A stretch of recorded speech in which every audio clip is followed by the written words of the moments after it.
Quem aqui tem procurado saber qual é a vontade de Deus para a sua vida? Porque, queridos, não há nada melhor que nós vivermos a vontade de Deus.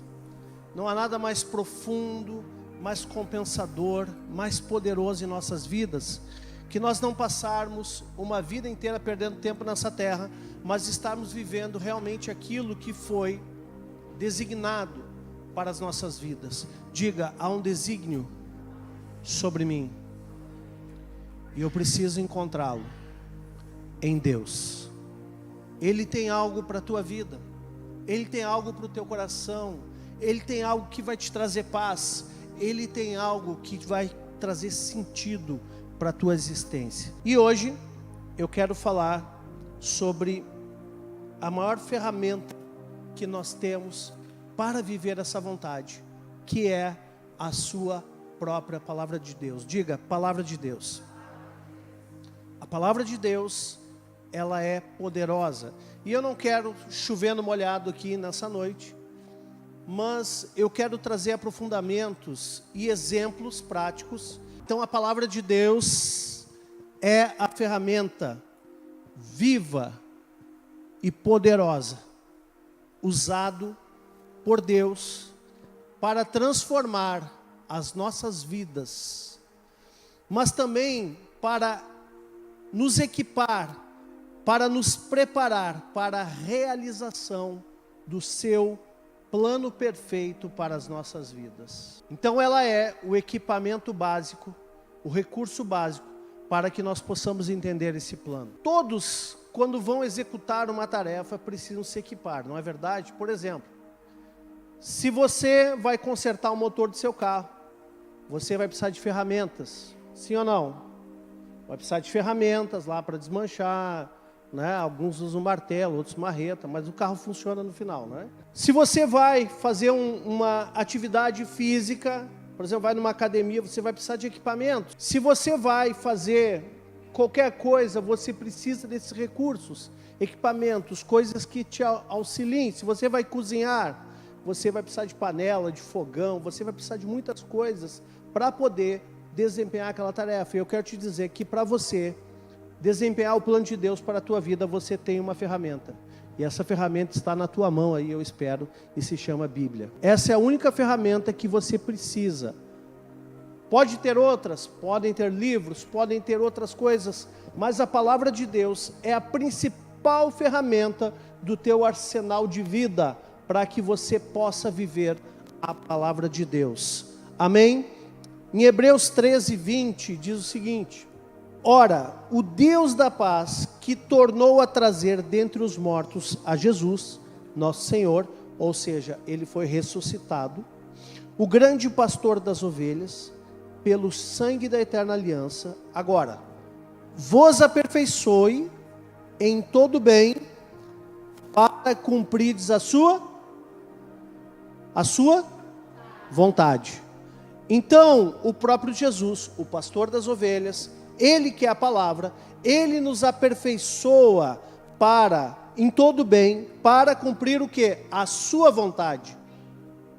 A sua, nós estamos dizendo a vontade dEle, não a tua, ok? A sua vontade, operando em vós o que é agradável diante dEle, por Jesus Cristo, a quem seja a glória para todos sempre, amém. Então, não existe outra possibilidade de nós vivermos o projeto de Deus nessa terra, dissociados da palavra dele. E eu quero aprofundar um pouco mais hoje sobre este tema. Então, da mesma forma, para fazer a vontade de Deus, precisamos estar preparados e equipados. Como eu trouxe os exemplos aqui, de equipamentos que precisamos para desempenhar várias funções. Então, a Bíblia, ela é, na verdade, um equipamento divino que Ele coloca em nossas mãos. É aquilo, é a espada que nós utilizamos para proceder nessa terra. A Bíblia é uma espada e eu preciso usar bem essa espada.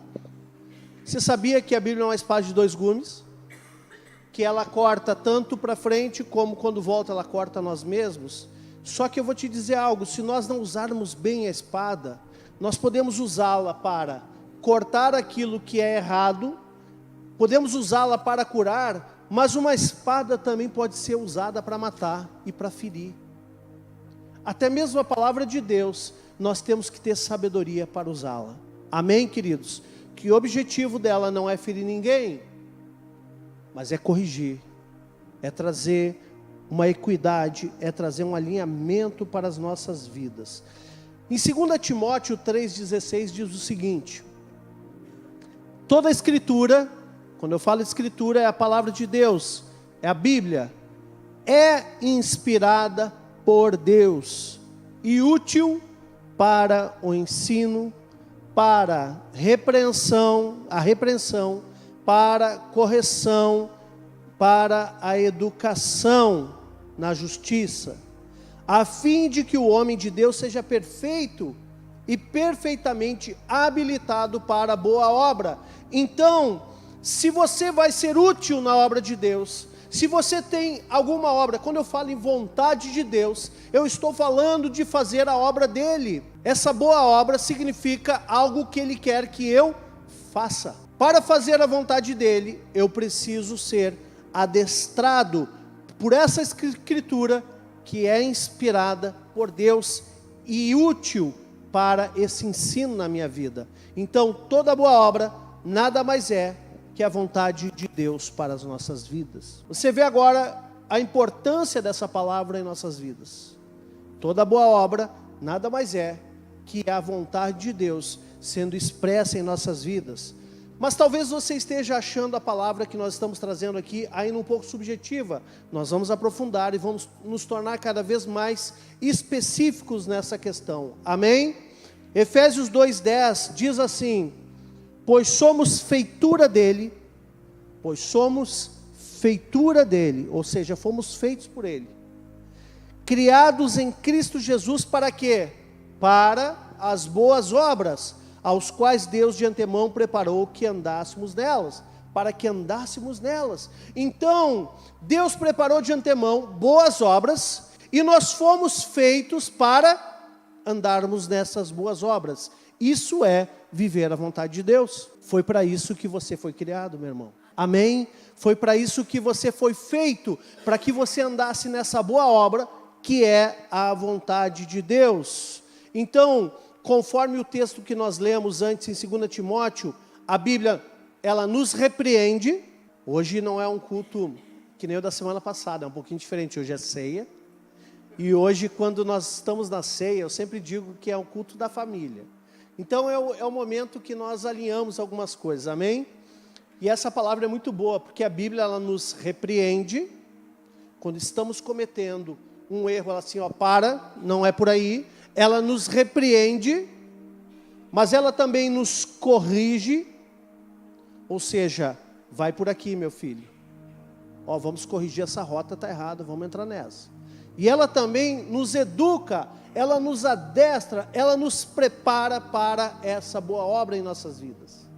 Você quer estar preparado para fazer a obra de Deus?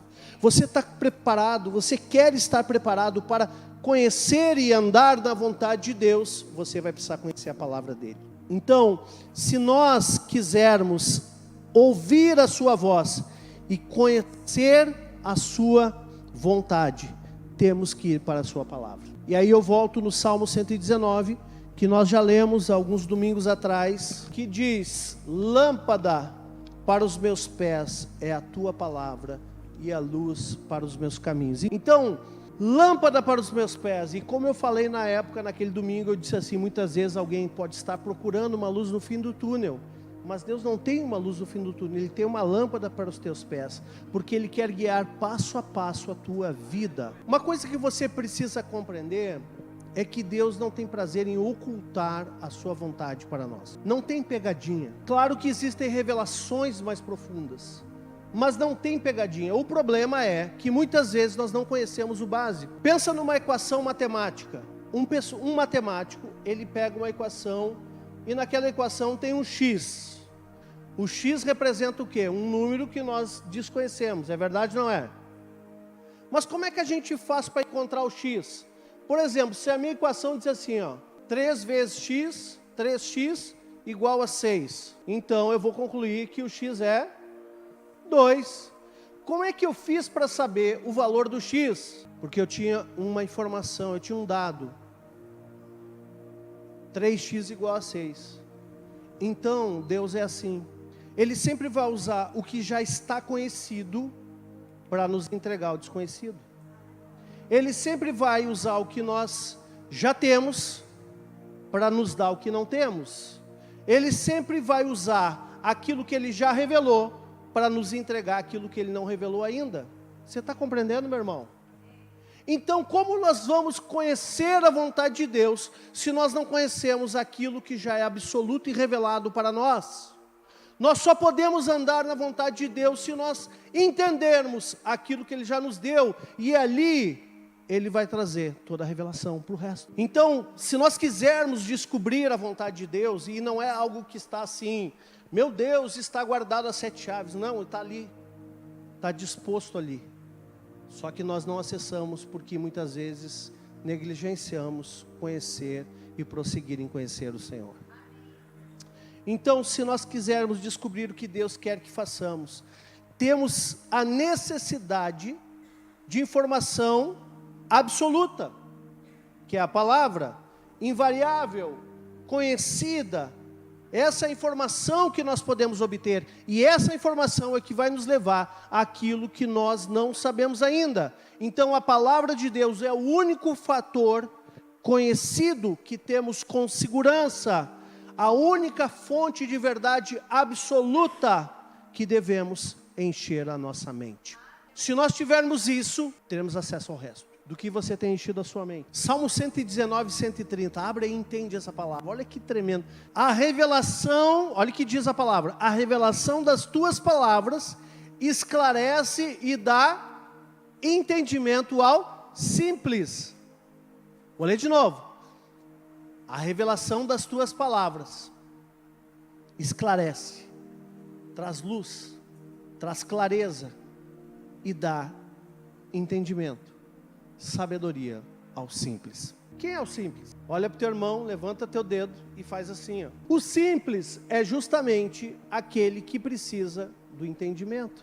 É aquele que precisa da revelação, é aquele que ainda não perfeitamente está esclarecido sobre alguma coisa, sobre a vontade, sobre algum tema, que necessita de uma orientação espiritual. O simples somos todos nós diante da palavra. Esses são que buscam a palavra. Precisamos conhecer a palavra, meus irmãos. Precisamos viver a palavra. Sabe por quê? Porque a orientação que Deus tem sempre vai estar de acordo com a sua palavra. Deus nunca vai falar algo diferente da sua palavra. Às vezes tem pessoas que vêm me falar, Deus me falou. Falou como? Eu estava pensando, Ele falou, amém. Então o que Ele falou? Aí traz um trem lá e diz assim, cara, esse trem aí não combina com a Bíblia, pode tirar da tua cabeça. Isso aí são vozes da tua cabeça. Não tem nada a ver com a Bíblia isso. Então aí já tem um filtro. Amém? Você quer saber se Deus está falando contigo? Primeiramente, vê se tem apoio na palavra. Só que a palavra, e aqui nós vamos começar a aprofundar um pouco, a palavra, ela não nos diz o que fazer em situações específicas. Diga, a palavra não me diz o que fazer em situações específicas.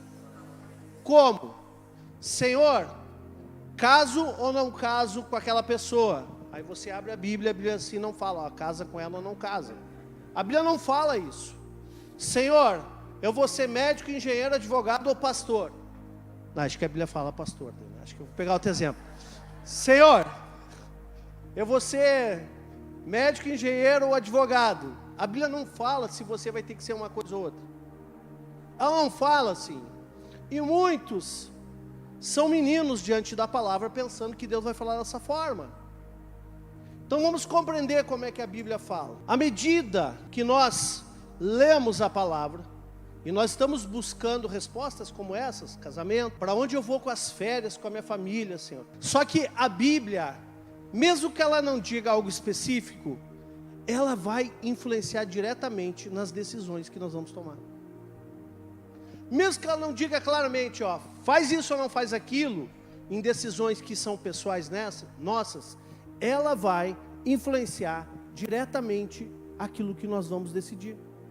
Porque nós começamos a ter a mente da palavra. Então, funciona assim, à medida que aprendemos mais da palavra, passamos a pensar como Deus pensa.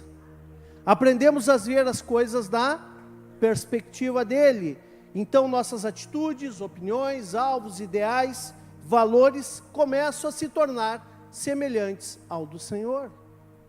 Amém? E é isso que muda em nossas vidas. Então, quando esses valores são impactados, os nossos ideais são impactados, nós começamos a ter a mente de Cristo. Tomamos decisões importantes, somos capazes de avaliá-las com a mente de Cristo e não com a nossa mente carnal. É isso que acontece, queridos.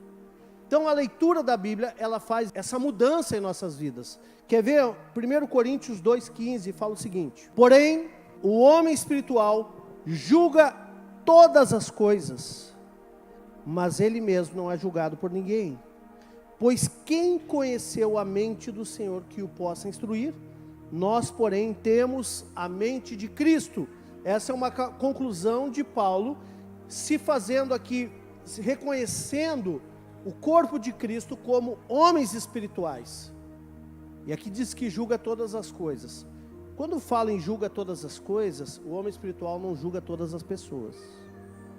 Não julgueis para não ser julgados, amém? Mas julgas as coisas, principalmente o pecado, porque uma das funções da igreja é julgar o pecado, amém? Então, aqui, o homem espiritual julga todas as coisas, e esse homem espiritual é aquele que tem a mente de Cristo. Como eu posso fazer para ter a mente de Cristo? Botar a palavra para a minha mente. Eu tenho que pegar essa palavra e comê-la, e ela tem que entrar na minha mente. Quando a palavra de Deus entra na minha mente, eu tenho a mente de Cristo. E não esqueça de algo: Ele efetua em nós o querer e o realizar. Então, quando eu tenho a mente de Cristo, eu começo a enxergar as coisas de uma nova perspectiva, que não é mais carnal. E aí há um alinhamento de propósito. Por isso, em muitas ocasiões, nós iremos automaticamente saber o que Deus quer que nós façamos. E cumprir o desejo dele acaba se tornando um estilo de vida, simplesmente porque estamos absorvendo a mente de Cristo. Vocês estão entendendo? Então, quanto mais eu absorvo, mais a minha mente é transformada. Por isso, para conhecer a boa e perfeita e agradável vontade de Deus, eu preciso renovar meu entendimento. Eu preciso trabalhar a minha mente, para que ela deixe de ser uma mente carnal e comece a pensar como Cristo pensa. Teve um autor que falou certa vez o seguinte: não pode haver jamais qualquer orientação contrária à palavra. Raramente haverá orientação em separado da palavra. A orientação divina deve vir através da palavra escrita de Deus, ou estar em perfeita harmonia com ela. Qualquer coisa disso, diferente disso, não é orientação divina. Então, a orientação divina, ela vem primeiramente pela palavra escrita.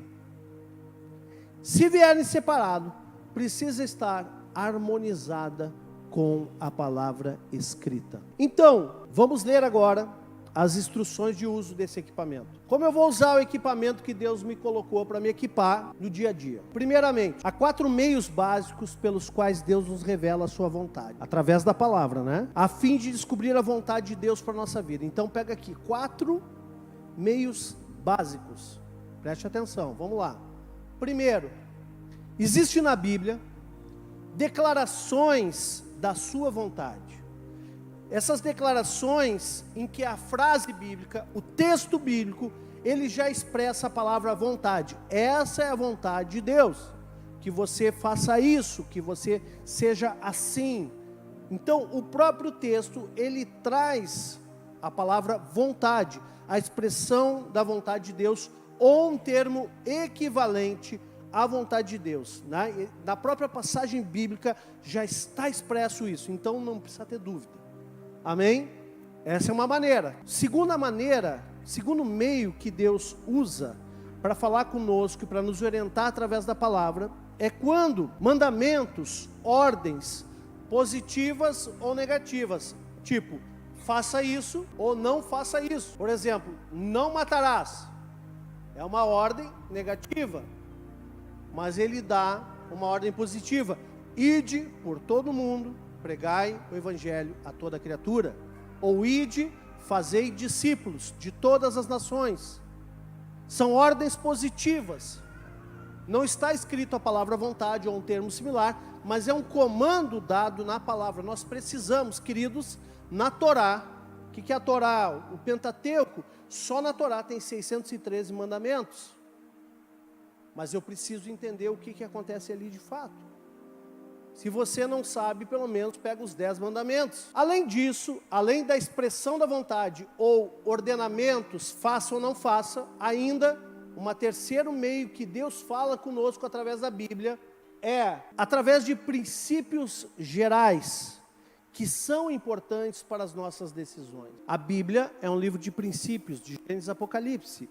E esses princípios estão contidos na palavra e eu preciso compreendê-los, porque todo princípio, ele dá direito, ou basicamente todos, eles dão direito a um resultado, a uma contrapartida. Então, se eu vivo o princípio, eu entro na bênção que está ligada àquele princípio para a minha vida. Então, eu preciso conhecer os princípios da palavra. Por exemplo, temor ao Senhor é princípio de sabedoria. Isso é um princípio, eu preciso temer a Deus. Se eu temo a Deus, eu não vou ficar brincando com Deus. Vou ficar brincando de crente, um dia eu sou crente, outro dia eu sou pior que o pior dos mundanos.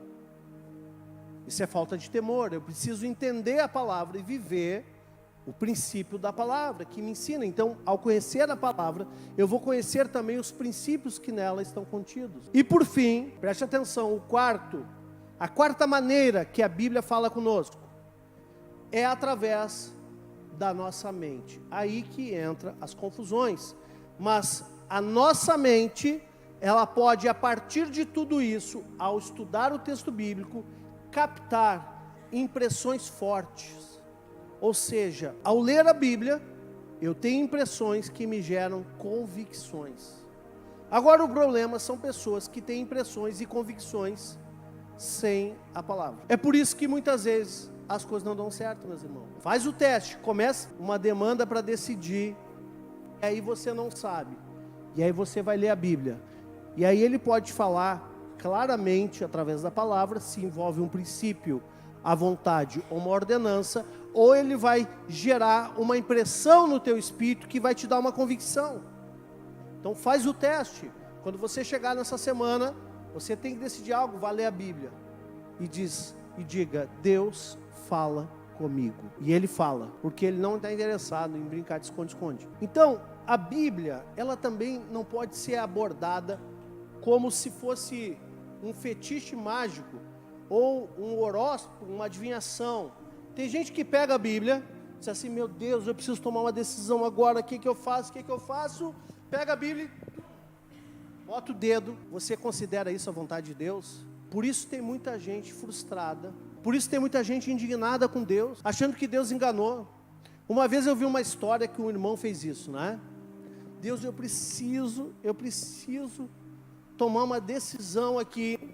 Aí ele abriu e ele leu: e Judas saiu dali para se enforcar. Aí disse assim: não, isso não é de Deus, isso é do diabo. Aí ele fechou a Bíblia. Deus fala comigo, eu estou falando sério. Aí ele abriu de novo. Aí ele leu lá: vai e faz o mesmo. Não, isso é do diabo. Eu vou dizer, fazer isso é do diabo mesmo, isso não é de Deus, tá? De Deus é você ler a Bíblia e esperar, aguardar que o Espírito Santo fale contigo. Amém? Ele vai te trazer impressões na tua mente e vai começar a te revelar a sua vontade, te trazendo paz, te trazendo ideias criativas. Gente, olha só, ideias criativas que vão mudar a tua vida.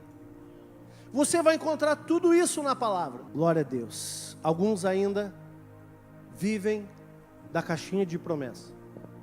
Uma coisa boa da caixinha de promessas, sabe aquela caixinha? Promessas preciosas. Aquela que tem em cima da tua estante. Se estiver chateado, estiver sem paz, estiver angustiado, vai lá e tira uma promessa. Tipo uma aspirina espiritual. Entrega o teu caminho ao Senhor, confia nele e tudo mais ele fará. Amém. Dali um pouco, você vai lá. Sabe qual é a vantagem da caixinha de promessa? Que só tem notícia boa na caixinha de promessa.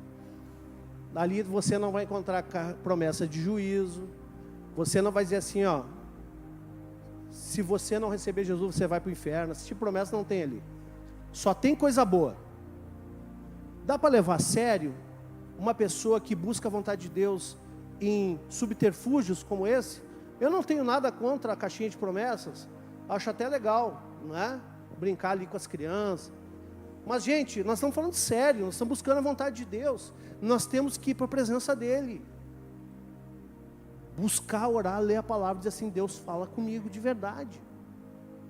Mas muitas vezes nós estamos sem tempo. Aí a gente faz a técnica do dedo ou puxa a caixinha de promessa. É assim que muita gente faz ou não é? O que acontece depois? Fica frustrado, porque está enganado, está iludido, não sabe o que está fazendo, não entendeu nada.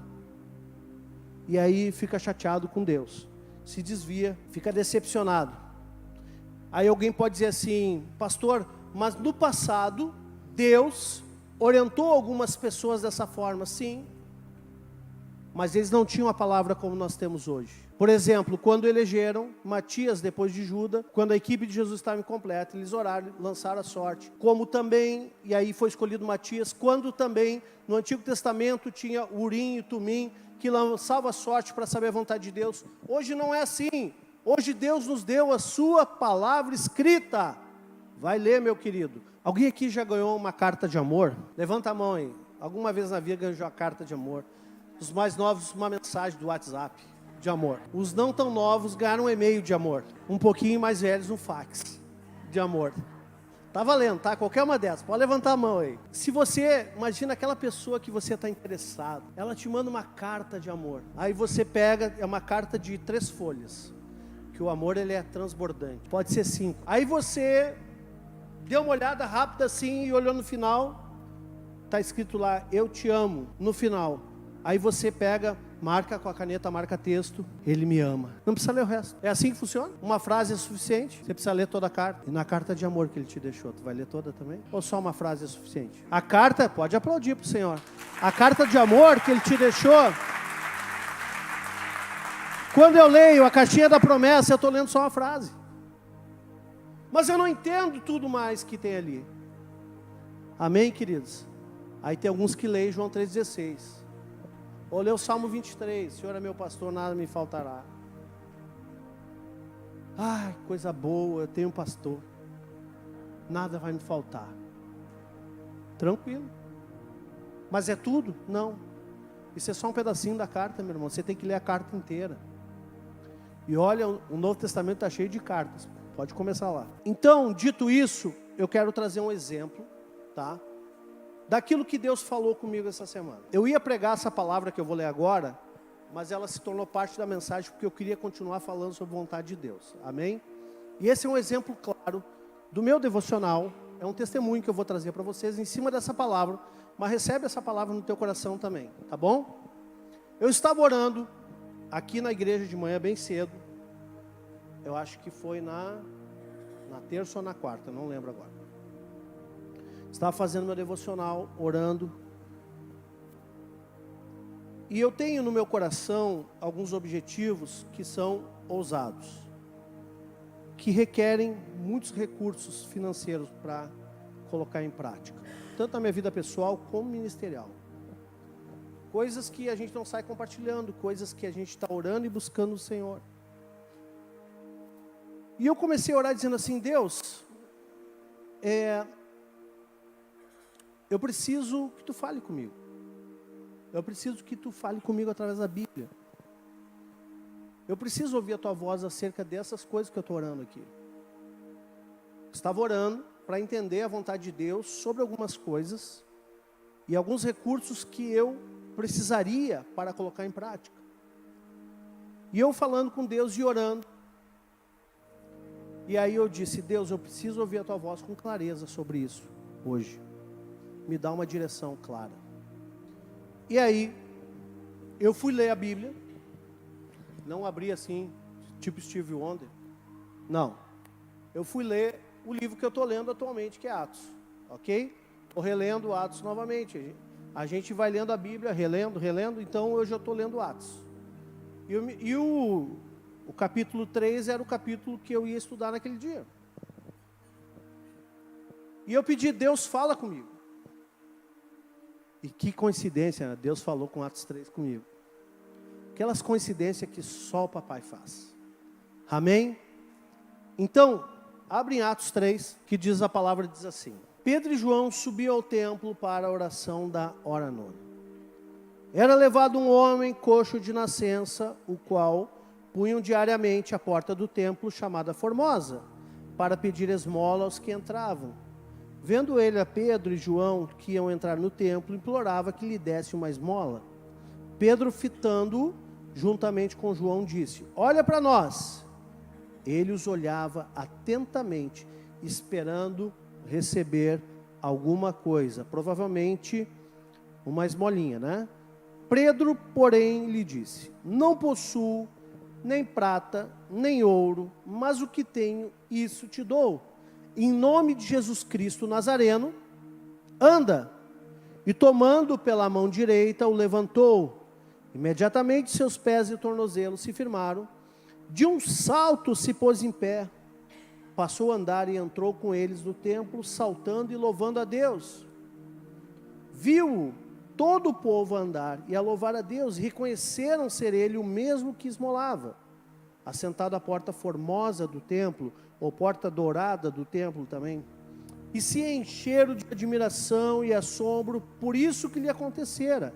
Apegando-se a ele, a Pedro e a João, todo o povo correu atônito junto para deles no pórtico chamado de Salomão.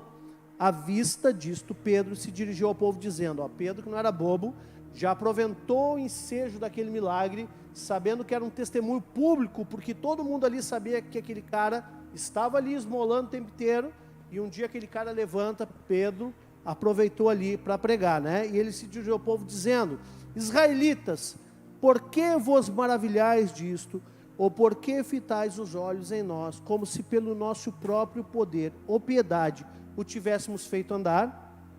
O Deus de Abraão, de Isaque e de Jacó, o Deus de nossos pais, glorificou ao seu servo Jesus, a quem vós traídes e negastes perante Pilatos, porque este havia decidido soltá-lo. Vós, porém, negastes o santo e o justo, e pediste que vos concedesse um homicida. Está falando aqui de Barrabás, né, que foi solto e Cristo foi crucificado. Adiante. Dessarte matastes o autor da vida, Jesus, a quem Deus ressuscitou dentre os mortos, do que nós somos testemunhas. Pela fé, em o nome de Jesus, é que esse mesmo nome fortaleceu a este homem que agora vedes, e reconheceis, sim, a fé que vem por meio de Jesus Cristo, deu a este saúde perfeita na vida de todos nós. Então eu estava pedindo uma palavra para o Senhor, e vocês já entenderam o motivo, amém? Senhor, como virão os recursos? De onde virão os recursos? Nós, graças a Deus, temos vivido a bondade de Deus, não temos problemas nenhum nessa área, mas nós temos alvos e metas maiores, e a gente se depara muitas vezes com o limite, e eu estava pedindo para Deus me dar uma palavra sobre isso, amém? E Ele me deu esse texto. Então, 4 coisas eu quero te falar de início, e depois mais 2, sobre o entendimento de um texto, quando você está pedindo para, aqui é um culto de ensino hoje, amém? Quando você está pedindo para ouvir a voz de Deus. Primeira coisa, você precisa entender a simplicidade da história. Gente, tem gente que fica procurando cabelo em ovo, significados obscuros. Essa palavra aqui, Pedro e João, será que não são as 2 testemunhas do Apocalipse? Tem gente que fica viajando na maionese. Gente, Deus pode até te mostrar algo assim, mas num primeiro momento, para você conhecer a vontade dEle, você tem que conhecer a simplicidade da história. E que história é essa? Que tinha um homem que estava esmolando na porta formosa, e tinha 2 apóstolos ungidos de Deus, que passaram ali e ministraram um milagre poderoso. Essa é a história. Às vezes nós podemos pensar que teremos resultados através da fala de Deus, das impressões de Deus na nossa mente, quando nós entrarmos em níveis escatológicos de revelação. Pode ter uma conexão, sim, profética, pode ter uma conexão escatológica, mas não depende disso, depende de você compreender a história, para que Deus fale contigo, amém? Então não fique girando muita manivela. Pode ter sim, mas isso não importa. O que importa é que você compreendeu o texto, compreendeu a simplicidade da história, não tentando procurar significados obscuros, tesouros escondidos, coisas que ninguém viu. Calma, Deus vai revelar também, mas primeiramente procure entender a história como ela é. Tem gente que pega a parábola de Jesus, presta atenção nisso. Tem gente que pega a parábola de Jesus e pega cada elemento da parábola e dá um significado. Está viajando na maionese. Isso é até um erro teológico, para ser mais franco com vocês. Não pegue detalhes e comece a dar significado. O significado está nas palavras. Entenda a história. Agora, além de entender a história, você precisa entender o quê? O texto. Você precisa entender o que cada palavra do texto está dizendo. Isso faz parte da exegese. Entender o que o texto está dizendo no seu ambiente. Então, cada palavra pode trazer uma revelação, sim. Cada palavra, cada vírgula, cada sentença do texto pode trazer uma revelação. Mas primeiramente entenda a história. Se você entender o que a história está contando, aí vai entender o texto. Tem elementos naquele texto ali que pode te trazer impressões, revelações. Terceira coisa, entenda o contexto. O que é o contexto? Como se passou aquela história? Qual era o contexto daquilo? O contexto era, no primeiro século, discípulos de Jesus, que estavam passando ali, indo ao templo, o segundo templo, que ainda estava em pé na época de Cristo, aquele templo, não que foi feito por Salomão, mas aquele que foi reconstruído por Esdras, Neemias, e toda aquela turma que voltou da Babilônia, com Zorobabel. Sim, era esse templo. Então, entenda o contexto. Olha, eles estavam ali, era a cultura daquela época, ficar ali esmolando na porta. Eu já falei sobre a capa, a autorização, alvará que essas pessoas que eram deficientes, elas tinham para poder estar ali na porta do templo, mendigando, enfim. Esse é o contexto da época. Gente, preste atenção. É possível, é provável que nós possamos justificar o que nós quisermos através de textos isolados da Bíblia. Então, tirando o versículo de contexto, eu posso pregar o que eu quiser e eu acho texto para isso na Bíblia. Então você não pode pegar um texto isolado, fora de contexto, e achar, você encontrou uma palavrinha, a revelação de Deus está para mim aqui nessa palavra. Você encontrou uma frase, e você vai dizer assim, essa frase fora de contexto é Deus falando na terra. Calma, meu irmão.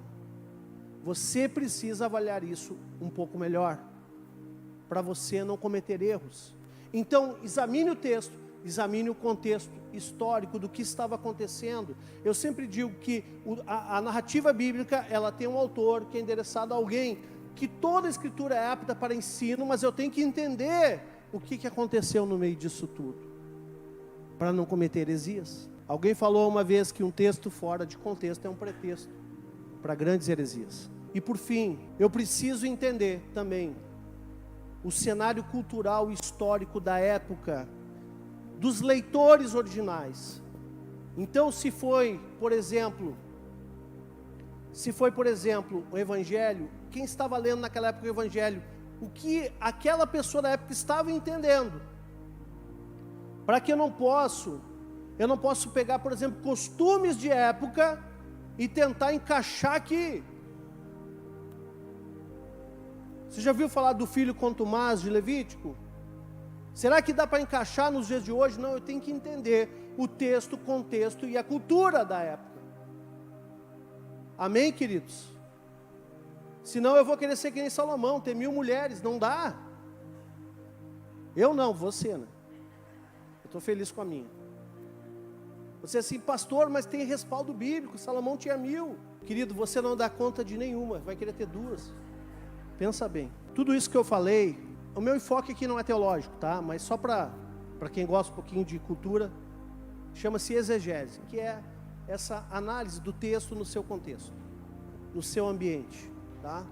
Existe uma coisa chamada exegese, que é pegar um texto fora de contexto, ir para o campo da subjetividade e começar a viajar na maionese. Essa aí é exegese, com S, que exegese é com X. Agora, a pergunta é, o que tem por trás dessa passagem que Deus está falando comigo? E Deus falou comigo essa semana através dessa passagem. Eu vou te mostrar o quê? O que tem por trás? Então, tem o texto no seu ambiente, o contexto, enfim.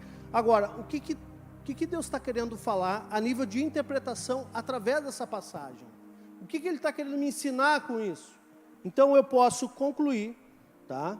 Lendo essa passagem, que é uma demonstração de poder. Lembra que Paulo falava? A minha pregação não consiste em palavras persuasivas, mas demonstração de poder e do Espírito. Amém? Eles estavam aqui, os apóstolos, trazendo uma demonstração de poder dos apóstolos originais, aqueles que eram diretos a Jesus. Eles tinham uma vida espiritual que suplantava as necessidades naturais daquele homem. E eles viram ali uma oportunidade de glorificar o nome do Senhor através daquele milagre e impactar a comunidade, a sociedade daquela época, levando muitos a crer em Jesus. Então isso é o que o texto está querendo mostrar. Como é que é o nome disso? Tecnicamente falando, hermenêutica. Isso seria uma hermenêutica, é saber o que o texto está querendo dizer.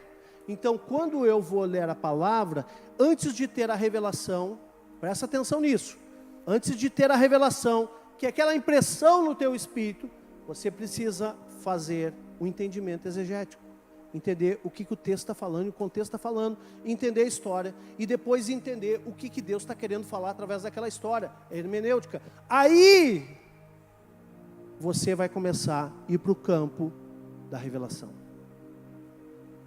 Agora, revelação no ar. Ah, pastor, eu li lá eu li um texto fora de contexto, tem uma revelação aqui. Isso aí é outra coisa, meu irmão. Isso aí é no campo da subjetividade. Por isso tem muita gente falando bobagem. Agora, o que é a revelação? É aquilo que Deus falou comigo. Já entendi o texto. Já entendi a interpretação do que o texto quis ensinar. Agora, o que Deus está falando para a minha vida? Aí que entra a revelação da vontade de Deus para a tua vida. Amém? O que Ele está falando através. E eu vou falar o que Ele falou para mim. E Ele falou comigo. Gente, eu já li esse texto centenas de vezes. Eu já preguei sobre esse texto, acho que centenas de vezes também. Estou eu aqui pregando de novo. Amém? Mas olha só, Deus usa a mesma palavra para falar de diferentes maneiras com a gente, o tempo inteiro. Não há limite.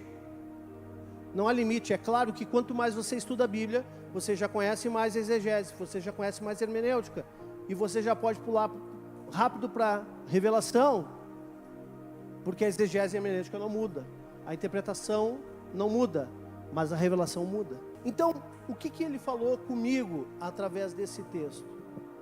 E Ele falou principalmente no versículo 16 de Atos 3, dentro daquilo que eu falei para vocês, que eu estava buscando um direcionamento de Deus. Ele disse assim: pela fé, olha o 3,16, pela fé, em nome de Jesus, é que esse mesmo nome fortaleceu a este homem que agora vedes e o reconheceis.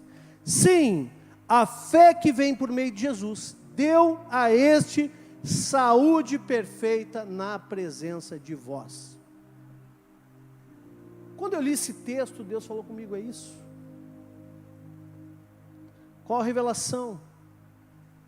A revelação é que se eu não tenho a prata e o ouro, eu preciso dessa fé.